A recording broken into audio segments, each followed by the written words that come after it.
नमस्कार, स्वागत है आपका। आप देख रहे हैं महाराष्ट्र वीकली। आपके साथ हूं मैं लवीना राज। नजर डालते हैं महाराष्ट्र की उन बड़ी खबरों पर जो इस हफ्ते सुर्खियों में रही। महाराष्ट्र में मुख्यमंत्री देवेंद्र फडणवीस के नेतृत्व में कई ऐसे कदम उठाए जा रहे हैं जो मील का पत्थर साबित हो रहे हैं। ये ऐसे कदम हैं जो न सिर्फ महाराष्ट्र के भविष्य को आकार देंगे बल्कि भारत की अर्थव्यवस्था को भी रफ्तार देने वाले हैं। महाराष्ट्र सरकार प्रधानमंत्री नरेंद्र मोदी के विजन सबका साथ सबका विकास की ओर तेजी से आगे बढ़ रही है।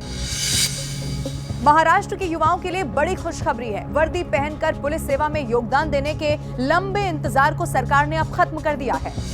सरकार ने महाराष्ट्र पुलिस में 15,000 पदों की भर्ती को मंजूरी दे दी है। मुख्यमंत्री देवेंद्र फडणवीस की मौजूदगी में हुई कैबिनेट की बैठक में ये बहुत महत्वपूर्ण फैसला ले लिया गया है।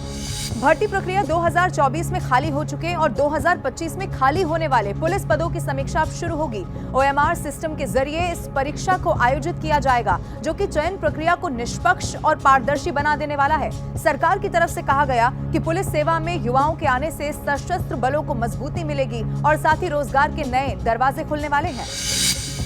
युवाओं को रोजगार और कारोबार के नए मौके देने के लिए सरकार ने मुख्यमंत्री एंटरप्रेन्योरशिप और इनोवेशन मेगा फंड योजना को लागू करने का ऐलान कर दिया है। इसका मकसद सफल उद्यमी और स्टार्टअप्स तैयार करना है। कौशल विकास और उद्यमिता मंत्री मंगल प्रभात लोढ़ा ने इस बात की जानकारी दे दी है। इसके लिए सरकार 25,000 युवाओं का चयन करेगी, जिन्हें तकनीकी सहायता, आर्थिक मदद और खास ट्रेनिंग इसमें दी जाने वाली है।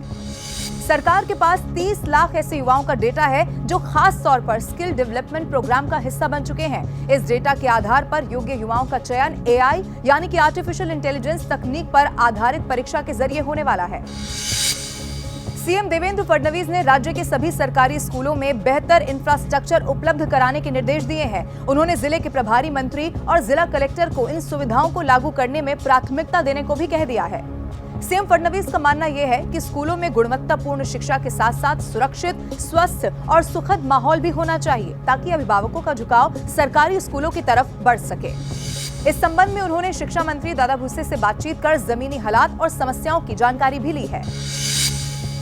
पुणे शहर को ट्रैफिक जाम से निजात दिलाने के लिए मुख्यमंत्री देवेंद्र फडणवीस ने सख्त निर्देश दे दिए हैं। उन्होंने संबंधित विभागों को ग्रेड सेपरेटर, टनल और रिंग रोड के लिए एक्शन प्लान तैयार करने को कह दिया है, जिसमें आगामी 30 वर्षों के ट्रैफिक मैनेजमेंट को ध्यान में रखने को कहा गया है। इसके साथ ही उन्होंने महानगरों में गाड़ियों की स्पीड लिमिट 30 किलोमीटर प्रति घंटा तय करने के भी निर्देश दिए। राज्य के 5 ज्योतिर्लिंगों के विकास के लिए मुख्यमंत्री देवेंद्र फडणवीस ने बड़ा कदम उठा लिया है। उन्होंने इन 5 ज्योतिर्लिंगों के विकास कार्यों की निगरानी के लिए 5 सीनियर IAS अधिकारियों की नियुक्ति कर दी है। इन 5 ज्योतिर्लिंगों के लिए विकास योजनाएं पहले ही तैयार की जा चुकी हैं। अब इन अधिकारियों की जिम्मेदारी होगी कि इन योजनाओं का समय पर और उच्च गुणवत्ता के साथ अमल में उन्हें लाया जा सके। ये अधिकारी नियमित रूप से विकास कार्यों की समीक्षा करेंगे और अपनी रिपोर्ट सीधे मुख्यमंत्री देवेंद्र फडणवीस को सौंप देंगे। वर्ली के BDD यानी कि बॉम्बे डेवलपमेंट डिपार्टमेंट चॉल्स में रहने वाले 556 परिवारों के घर का सपना लंबे इंतजार के बाद अब पूरा हो गया है। इन परिवारों को उनके नए 500 वर्ग फीट के फ्लैट की चाबियां अब सौंप दी गई हैं।